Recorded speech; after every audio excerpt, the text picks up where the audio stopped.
Hey everybody, Jeff here with Combined Pool and Spa. Today we're going to talk about the number one maintenance item that you have to do on a hot tub, and that is to clean your filter. It's not very hard, but it's something you need to do, especially during the winter months. What can happen is you can have a restriction of flow to the heater, and the hot tub will definitely freeze up, so it's very important to keep it clean. First of all, this area is where all the water comes in, and this is what really makes it go and what keeps the water crisp and clear. So you want to keep it free of debris. So stuff like this, and this, looks like Tom was doing laps in this one or something. That stuff's not going to cut it, so you need to keep all that stuff away. The next thing you need to do is basically on a monthly basis, you need to take your filter out and you need to inspect it. Okay, obviously this one's brand new, so it's looking pretty good.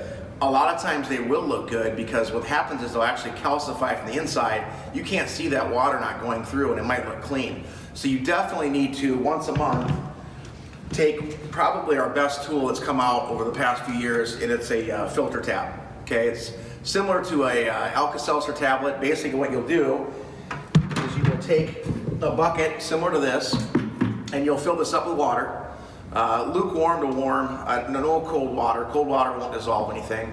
Throw this tablet in there, let that tablet dissolve, and then a minute later basically put the filter in the solution. I personally like to leave it in there for about 2 hours, 2 to 3 hours, then take it out. The main thing you have to remember is you have to rinse it out completely. You can't just brush, lightly rinse it out. It's got to be completely rinsed out, because if any of that soap gets in the water, it is going to be a very bad situation for you. A lot of foam, things that you don't want to happen to your hot tub. The point is today with a Caldera Spa is you have one large filter. Doesn't matter what model you have. It could be worse. Some models have 2, 3, even 5 filters. You only have one. Get out there and clean it. It's going to make your life a lot better.